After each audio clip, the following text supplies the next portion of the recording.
Welcome to the Making Sense of Martech podcast, where we interview leaders and put them in the hot seat. I'm Jacqueline Friedman, founder of Monarch and head of advisory for the Martech Weekly. Let's dive in and meet Neha Dadbhawala. A little about her. Neha is the head of Martech at Seek, bringing deep experience and expertise across digital marketing and Martech strategy and operational readiness. She's previously worked at McAfee and Intuit, and she's known for bridging marketing and technology to drive transformation and business impact. So to start us off, we'll begin with a few quick rapid fire questions to get going. But first of all, thank you for being here. Welcome. Thank you. It's a pleasure to be here. Glad to have you. I know it's this time of day. Just to start us off, what's your favorite Martech tool you can't work without? Oh, I think it would be Slack. I don't know if it's considered Martech tool, but it's a great place to get done, as I say, and everything can be first resolved on Slack before going to emails or meetings. I agree. I'm a 11-year Slack user at this point. So I definitely relate. And also with all the latest couple of years of integrations. Beautiful. It's great. Yeah. I've also spoken at a number of conferences about Slack. So I agree with you as a Martech tool. It should not be a question. All right. Build versus buy. What's your just default instinct and answer on that? I love to say this, that if I want control, I would build something. But if I want to get good night's sleep, I would just buy some. So yeah, if it's table stakes, always buy. But if it's a secret sauce, then you build. That I think is the most succinct and best way to describe exactly that problem and plight. Awesome. What's a marketing buzzword you wish would just disappear from the ether and never hear from again? Oh gosh, this is the bane of my existence today. It's called hyper-personalization. And I just literally would die if I get another email that says, "Hello, Neha," but just completely misses the whole point of the email. So yeah, if it's all hyper, then really what's the new normal? Everything is too personalized. Yes, I agree. And also I think our definition of personalization or hyper-personalization is just way off from the reality. It's, I think, a constant pain point for everyone. Agreed. This is a question we ask everyone.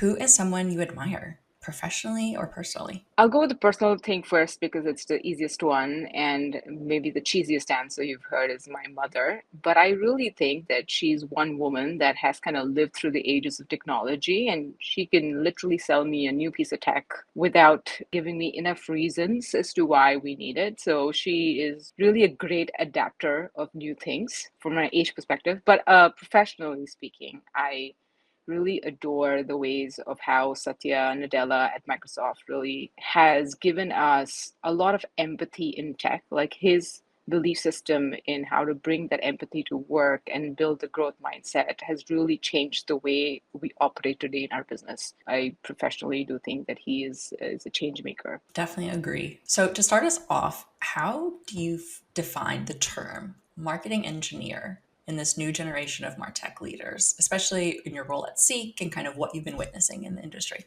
Look, I feel like marketing engineers are like a love child between a marketer, a product manager, a software engineer, and they are not just folks that are supporting campaign execution. They are people that are understanding design. They understand how your business works. They want to build systems that will scale with your mindset and your growth goals. So they're really the kind of people that unlock the questions between the questions. And I have seen that they are a generation of Wakandans, as I call them. They're secretly everywhere in your system, but you've just realized the powers that they have. So when we say Avengers assemble, Wakandans come first, and those are your marketing engineers. Wakanda forever. Also, I didn't realize this whole time I should be calling myself a marketing engineer. I feel completely gobsmacked that I've just been using the wrong term my whole career. I love it. But also, Wakanda forever. Yes. Amazing.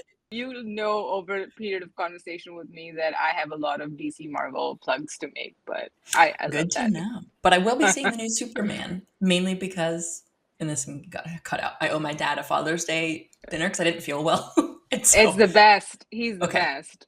Yeah. But the DC world, Wakandans, the Marvel universe. Oh, yeah. So I've seen Wonder Woman Black Panther and we'll see the new Superman. But I saw the original Iron Man, but like that's it. That's all I got. Oh, You've walked the path from strategist to ops leader to now martech exec. Is this marketing engineer just a better version of the previous marketing technologist? Or is this an entirely different species? And did I need to rename my entire existence?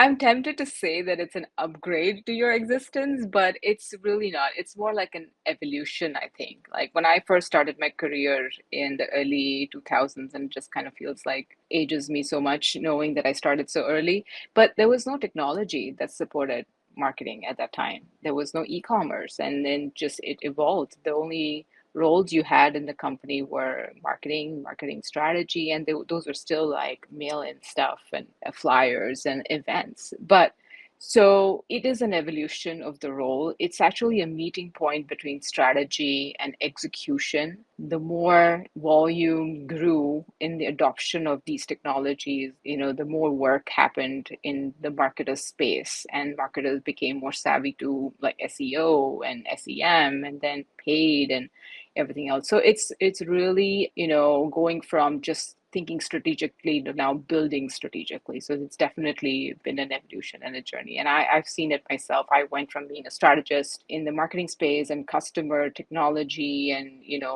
sales and operations, but everything kind of met me at technology and how it was used and adopted became the most vital portion of my success. 100% agreed with everything you're saying. I'm just thinking of that like evolution of man chart and the evolution of marketing and marketing technology as a whole. It's spot on for sure. Yes, absolutely. For marketers aspiring to become martech leaders, what are the skills or maybe the aspects of martech that folks should be investing in to develop? Yeah, it's a really good question and something that we will continue to answer as technology evolves. Like, first, we had technology that was implemented and then used. Now we have technology that's implemented, now it's thinking on its own. Now we've got AI that does a lot, like automates everything for you. So it's an evolutionary process about what that is, that particular aspect that marketers will have to think about. So in this moment, I would say they need to zoom out and do a little bit more of system level thinking. Understand how your data works, understands how your tools enable your outcomes.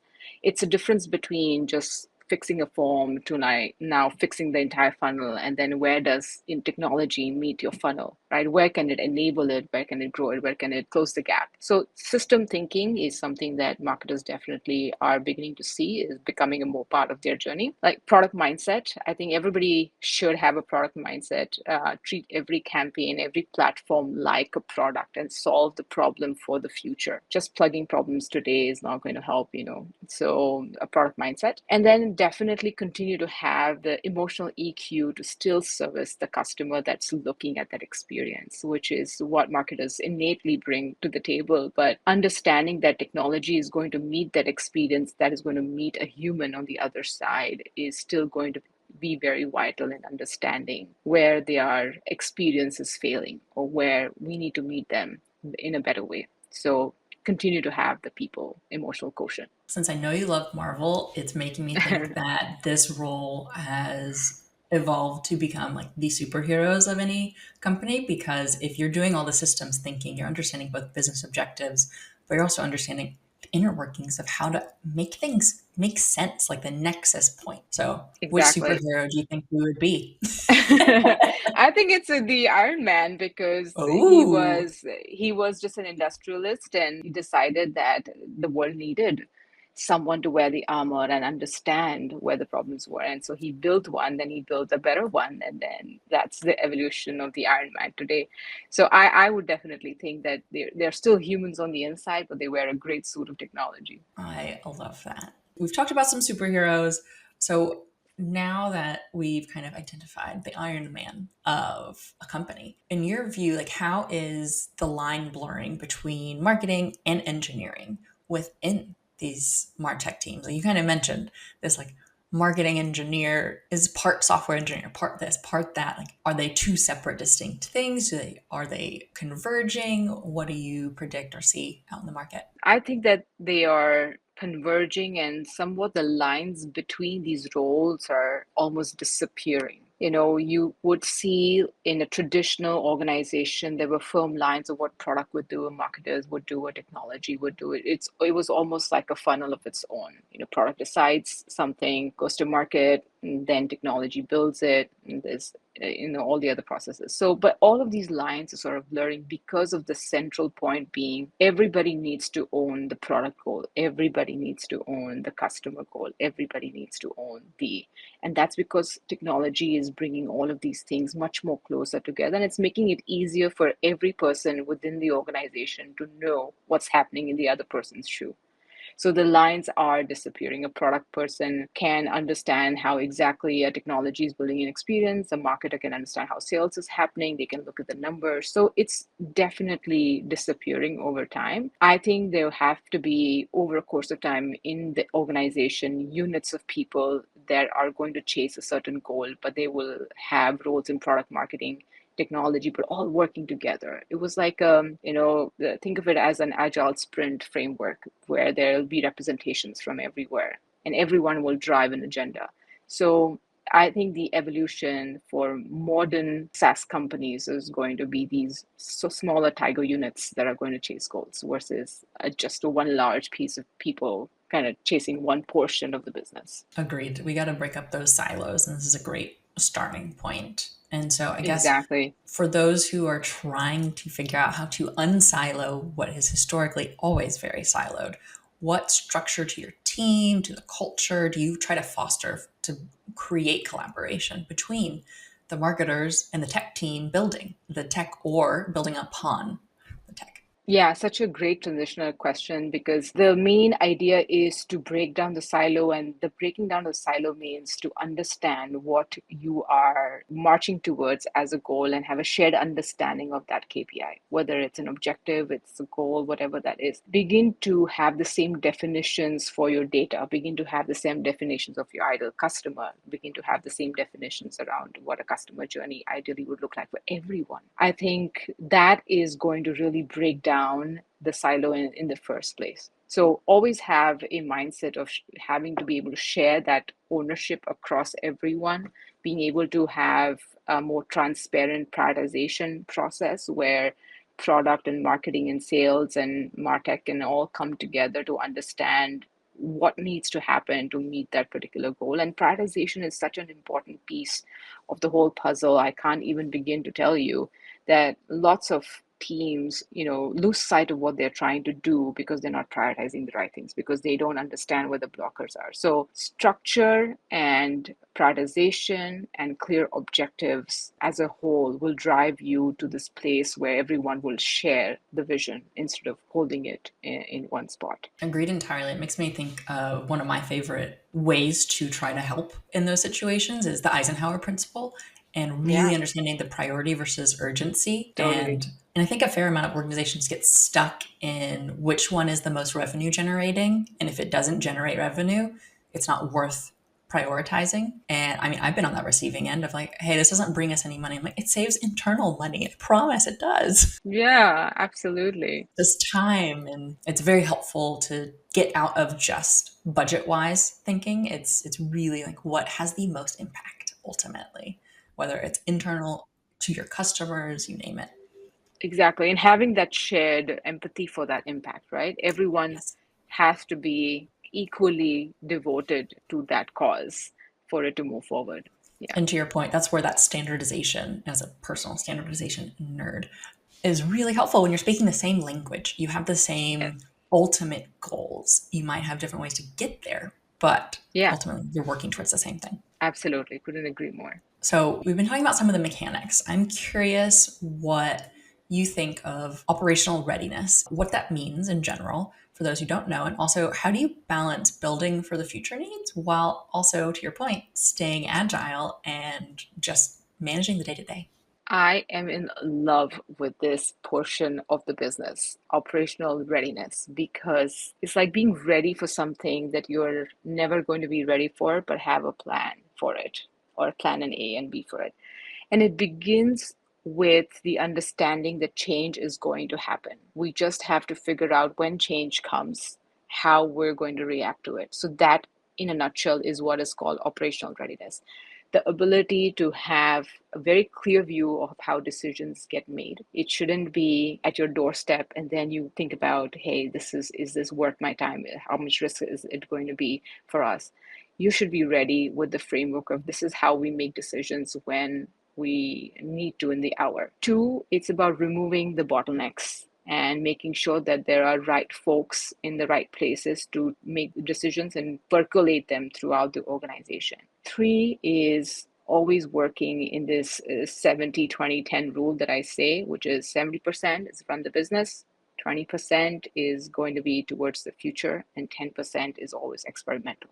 If you continue to give your tech debt or your tech plans this 70-20-10 rule, you're always going to have that 10% that's looking in a very future forward way and continue to have that change percolate through your systems on an ongoing basis versus it coming at your doorstep like as a surprise. So balance for the future is very, very important. Always give to tech debt, very, very important. Yeah, I love the actual numbers, the percentages of how everyone should think about their week. And so you really can easily break it down into the hours. You need this amount of hours per week to be thinking about X, Y, and Z versus I Absolutely. have this to-do list. And yes, you do, but maybe we categorize it slightly differently. And it's like, this is building for the future. This is maintaining. This is doing this and that and the other. I love just that breakdown in particular. It's really helpful for folks. Thank you. We've been talking about operational readiness and how it's about building flexibility for change, it's adaptability. But can a MarTech team ever really be agile if they're built on years of legacy systems and locked into contracts that no longer serve them, but upper management is like, it works fine, it would cost too much money? Like, what are your recommendations? Because I know a lot of people are stuck in this and it's a hard place to be. You're like moving up against a boulder. Yeah, I think of this like almost like having a couple of pieces in your closet that you love. They're shiny and new, and then there are some pieces that are old, but they kind of work. They don't do the best justice to the newest fashion trends, but nonetheless, they kind of meet your expectations. The trick here is to kind of repurpose them, the historical legacy platforms, into something that is workable. The idea is that we're never going to be truly agile. Of course not, because we have contracts, like as you've already pointed out, we have historical, history or data that's sitting somewhere in our legacy platform. So the idea is to remove or reduce the cost of making the changes and repurpose what we have today into something that we need for the future. So, and the 70-20-10 rule maybe should also help in the process where the 20% is always going towards uplifting what you have currently today to continuously optimize it so that you're not really sitting in the Stone Age and don't have to make the change so much. So, and then you talked about standardization. I love this idea about how do we standardize certain pieces of our processes? Where do we decouple them from the old legacy systems? Where do we bring new ones? So really categorizing the work that you have in hand and forecasting what you're going to do in the future using the pieces of technology in the right way. And that's why you need the Wakandans to come in and say, here we can do a lot more heavy lifting in this portion of the tech versus here's where we, I think, need speed and agility and velocity. So the 70-20 rule applies, reduce change cost, use your current pieces of tech like Legos, move them around as you need them, and then of course make the really strong decision and move away from legacy if it's absolutely draining your costs. So be a modular Tetris warrior is essentially what you are. Yeah. I Very love well that. said. I'm just taking your words. I think that makes a lot of sense. And also it's just really helpful, especially for folks who are stuck in that legacy situation and know there's more out there. Yeah. There is a way to upgrade what you have. But if you're following the 70-20-10 rule, you also know, okay, when we hit a certain roadblock or limitation, that is now worth spending more time investing to make that a part of the 70% instead of just the future 10%. Absolutely. Absolutely. And right Yeah. sizing it. Absolutely. Exactly. If you know how you make decisions, then you would follow that framework. And the framework really just does the work for you. It's like, pop it in an Excel file and, put in all your risk values and that's it. You don't even have to probably, take a few meetings to be able to make that choice. But as long as you stick to that framework consistently, consistency is key here, prioritization, bringing the right people to make those decisions quickly. I think people can move forward very fast. Do you have any particular favorite frameworks for decision making? Actually, I don't. Every company has very different ideas about decision making. I just go with the SWOT, which is the easiest one to do, or have a RACI or a DACI when it comes to sprint planning, accountability. But for technology, it's really hard to have a particular framework that works for everybody. Is For as sure. long as investments in to investments out, the next 2 3 year outlook and meet your requirements, I think that should be a good baseline to go with. Agreed. I'm a big fan of races. I think they just make it clear, make it simple Yeah, uh, yeah. in a very No unclear guesswork. situation. Yes, exactly. And so we've been talking obviously a lot about tech and the people using it. And so I'm curious, do you think marketers lean too much on tech to solve problems, whether they're people problems, process problems? Like, where do you see the line between useful tooling and hiding behind the platforms? Without putting all our marketers under the bus on this, but no, I think that both parties kind of lean on each other a lot. They're interdependent. So, yes, I do see that there is a lot of dependency on, hey, tech is going to just make this go away. But tech is, again, an enabler. So, remember that it's only as good as your strategy. And if there is no strategy, there will be no amount of tech is going to save us from the sunken costs that we have. So I do think there's a dependency on both, and engineers do depend on marketers to tell them exactly what they need to build. If, like we've talked about this in the earlier part of our conversation, that the lines are getting blurry. The more curious each party becomes to each other's roles and what they are hoping to achieve, and they have shared knowledge of the objectives, interdependency will lift. And it will be more of a partnership to say, I'm thinking of this idea. Are there sustainable ways to build this? Sustainable way to buy this? And engineers can say, we already have it. And, let's not try to reinvent the wheel.